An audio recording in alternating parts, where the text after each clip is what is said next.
Welcome to Bird Media. నేను మీ Pavan Krishnamurthy. Supreme Court chief justice Suryakant గారు మొన్న ఒక వ్యాఖ్య చేశారు. ఆ వ్యాఖ్యల చుట్టూ వచ్చినటువంటి ఒక వివాదం ఇప్పుడు సోషల్ మీడియాలో ఒక వినూత్నమైన రాజకీయ వ్యంగ్య ఉద్యమంగా మారిపోయింది. మై భీ కాక్రోచ్ ఈ నినాదంతో ముందుకొచ్చినటువంటి కాక్రోచ్ జనతా పార్టీ CJP ప్రస్తుతం యూత్లో విపరీతమైనటువంటి చర్చకు దారితీస్తోంది. బేసిక్గా దీంట్లో నిరుద్యోగం, విద్యా వ్యవస్థ, పరీక్షల అవ్యవస్థ వంటి సమస్యల్ని మీమ్స్, వ్యంగ్యాస్త్రాలు, హాస్యాత్మక ప్రచారాలు వీటి ద్వారా ప్రస్తావిస్తూ ఈ ఆన్లైన్ ఉద్యమం అనేది వేగంగా వైరల్ చేస్తున్నారు. అసలు ఎందుకు ఇది వచ్చింది? మే 15వ తేదీన జరిగినటువంటి ఒక విచారణ సందర్భంగా భారత సుప్రీంకోర్టు ప్రధాన న్యాయమూర్తి జస్టిస్ సూర్యకాంత్ చేసిన వ్యాఖ్యల మీద సోషల్ మీడియాలో పెద్ద చర్చ మొదలైంది. కొన్ని మీడియా కథనాలు ఆయన నిరుద్యోగ యువతని కాక్రోచెస్తో పోల్చినట్టుగా ప్రచారం చేశాయి. అయితే తదుపరి రోజునే ఆయన దాని మీద స్పష్టత ఇస్తూ తన వ్యాఖ్యలు యువతని ఉద్దేశించినవి కాదు అని, నకిలీ డిగ్రీలతో న్యాయ వృత్తిలోకి వస్తున్న కొందరి మీద వ్యాఖ్యానించాను అని చెప్పి భారత యువతని వికసిత భారత్కు స్తంభాలుగా భావిస్తున్నాను అంటూ ఆయన క్లారిటీ ఇచ్చారు. కేవలం న్యాయ వ్యవస్థలోకి జొరబడుతున్నటువంటి నకిలీ డిగ్రీలతో వాళ్ళని మాత్రమే అన్నాను అని అన్నారు. కానీ మన మీడియాకి మిగతా అవసరం లేదు కదా, సెన్సేషన్ అనేది ఉంటే. సో యువత అందరూ కూడా బొద్దింకలుగానే భావిస్తున్నాను అని అన్నట్టుగా ఆయన మీద ఇది పెట్టేశారు. సరే, ఈ వివాదం వచ్చింది, ఆయన క్లారిఫికేషన్ ఇచ్చారు. అయినా సరే దీని మీద ఇంకా ట్రోలింగ్ అనేది నడుస్తున్న నేపథ్యంలో అమెరికాలో బాస్టన్ యూనివర్సిటీలో చదువుతున్నటువంటి అభిజిత్ దీప్కే అనే ఒక విద్యార్థి చాలా వ్యంగ్యాత్మకంగా కాక్రోచ్ జనతా పార్టీని ప్రారంభించాడు.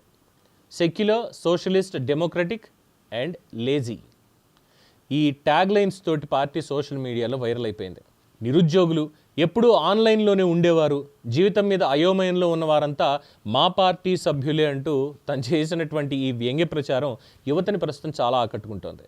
ప్రారంభమైన కేవలం 2 రోజుల్లోనే వెబ్సైటు, దానికి ఒక యాంథమ్, లోగో, సభ్యత్వ నమోదు 4 మిలియన్ల మంది, నాట్ ఈవెన్ 48 hours 4 మిలియన్ల మంది సబ్స్క్రిప్షన్ తీసుకున్నారు దానికి. ఇది ఒక సాధారణమైనటువంటి మీమ్ పేజ్ కాదు అనేటువంటి భావన కూడా ఏర్పడింది. సో సోషల్ మీడియాలో ఇది బాగా ట్రెండ్ అవుతుంది. ఎక్స్లో వేల సంఖ్యలో ఫాలోవర్లు, ఇన్స్టాగ్రామ్లో 4 మిలియన్ మంది అనుచరులు, 1,00,000కు పైగా ఆన్లైన్ సభ్యత్వాలు, మీమ్స్, ఈ ట్రోలింగ్ వీడియోలు, పొలిటికల్ సెటైర్స్, దీని ద్వారా తమ అసంతృప్తిని వ్యక్తం చేస్తోంది దేశపు యువత. మేబీ ఇది మీమ్ నుంచి ఉద్యమంగా మారే అవకాశం ఏమైనా ఉందా అంటే మేబీ.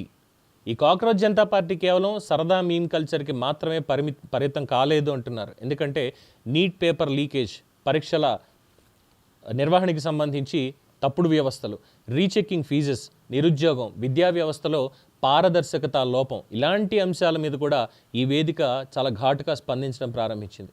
కొంతమంది ప్రతిపక్ష నాయకులు, ప్రజాప్రతినిధులు కూడా ఈ ఉద్యమానికి మద్దతు తెలుపుతున్నారు. సో దీంతో చర్చ మరింతగా పెరిగిపోయింది.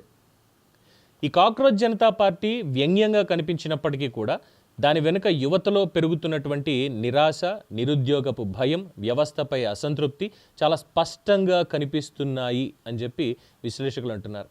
సోషల్ మీడియా యుగంలో యువత తమ భావాల్ని రాజకీయ వ్యంగ్యం రూపంలో వ్యక్తం చేయడం అనేది ఇదేం కొత్త విషయం కాదు. కానీ ఈసారి అది ఒక వర్చువల్ పొలిటికల్ మూమెంట్ కింద రూపుదాల్చడం చాలా ఆసక్తికర పరిణామంగా మారింది. సో కాక్రోచ్ జనతా పార్టీ ఈ బొద్దింక రేపు ఎవరిని కుడుతుంది? మీ అభిప్రాయం తెలియచేయండి. చూస్తూనే ఉండండి ది బర్డ్ మీడియా.